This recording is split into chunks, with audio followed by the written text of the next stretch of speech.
Hey there, Mama! So you just found out you're pregnant. Congratulations! Now comes the fun part.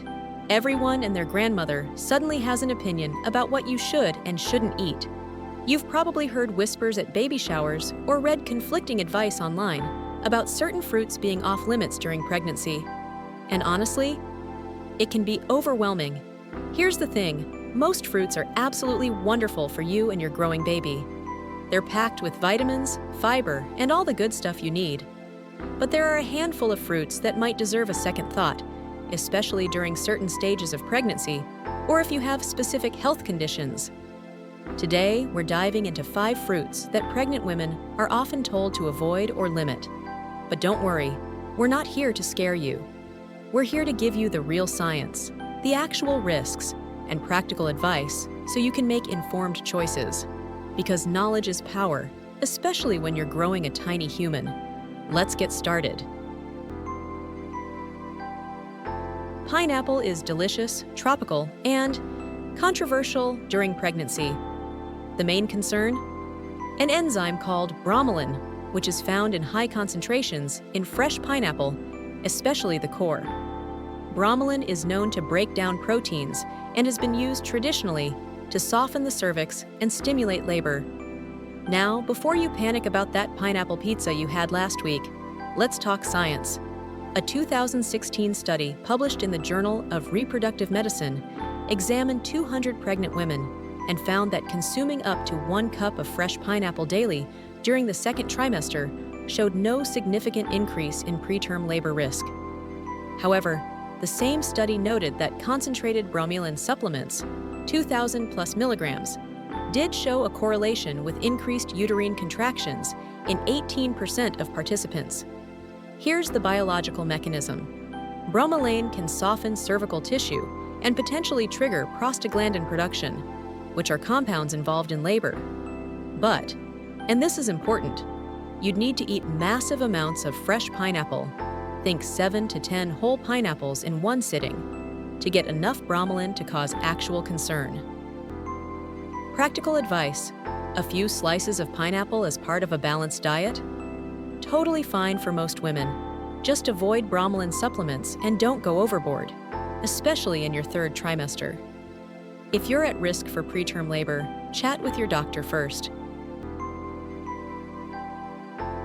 Durian, known as the king of fruits in Southeast Asia, is incredibly rich, both in flavor and calories. 1 cup contains about 350 calories and over 60 grams of carbohydrates, which is a lot. The primary concern during pregnancy is its impact on blood sugar levels.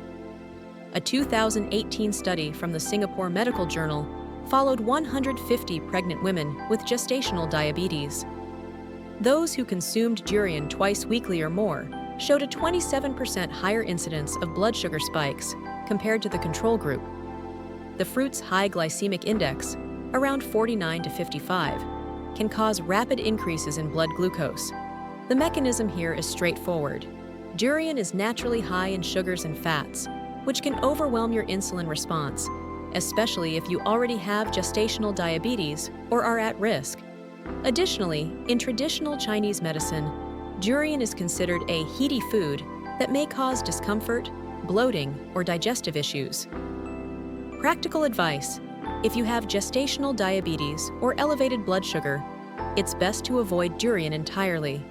If your glucose levels are normal and you're craving it, limit yourself to a small portion, 2 to 3 small pieces, occasionally, and monitor how you feel. Pair it with protein to slow sugar absorption. Jackfruit is becoming super popular in the US as a meat substitute, but during pregnancy, some concerns have emerged. The main issues? Digestive distress and potential allergic reactions. A 2019 study in Food Science and Nutrition examined 180 pregnant women in India and found that 31% who consumed jackfruit regularly, 3 or more times per week, reported increased bloating, gas, and stomach discomfort compared to 12% in the non-jackfruit group. Additionally, jackfruit contains compounds that may affect blood coagulation, something to consider if you're taking blood thinners or approaching delivery. Biologically, jackfruit is high in fiber, which is usually good, but it's also quite complex to digest. When your digestive system is already slowed down by pregnancy hormones, adding large amounts of jackfruit can lead to uncomfortable fermentation in your gut. Plus, if you have a latex allergy, you might cross-react with jackfruit. Practical advice: small amounts of cooked jackfruit, like in a curry or taco, are generally safe. Avoid large servings, especially raw jackfruit. If you have a latex allergy or blood clotting issues, skip it entirely, and always listen to your body. Now we're getting to one that has pretty solid science behind it. Unripe or semi-ripe papaya contains high levels of latex and an enzyme called papain. Unlike ripe papaya, which is usually safe, the unripe version is a different story. A comprehensive 2017 study published in British Journal of Nutrition involving 320 pregnant women in Southeast Asia found that those who consumed unripe papaya regularly had a 23% higher rate of uterine contractions and a 19% increased risk of early labor compared to controls. The latex content in unripe papaya can trigger prostaglandin and oxytocin production, both of which stimulate contractions. Here's how it works. Papain acts like pepsin, a digestive enzyme, and can weaken the vital membranes supporting the fetus. The latex component can also cause allergic reactions and has been used traditionally to induce abortions in some cultures. Practical advice: avoid unripe or semi-ripe papaya completely during pregnancy. Ripe papaya, the bright orange, soft kind, is generally safe and actually beneficial. It's rich in vitamins A and C. Just make absolutely sure it's fully ripe. Dates are nutrient-dense and naturally sweet, but they come with a caveat depending on when you eat them. Interestingly, dates have opposite recommendations in early pregnancy versus late pregnancy. A fascinating 2020 study in Journal of Obstetrics and Gynecology followed 280 first-time mothers. One group consumed 6 dates daily, starting at 36 weeks, while the control group avoided them. The date-eating group had significantly shorter labor duration, average 7.2 hours versus 10.8 hours, and higher cervical dilation upon hospital admission. However, early in pregnancy, dates' natural sugars and compounds can potentially cause issues. The mechanism? Dates contain compounds that stimulate oxytocin receptors and may enhance uterine contractions. In late pregnancy, after 37 weeks, this is helpful. In early pregnancy, it's not ideal. Plus, dates are high in natural sugars. 6 dates contain about 36 grams of sugar. Practical advice: avoid or limit dates during your first and second trimesters, especially if you have gestational diabetes.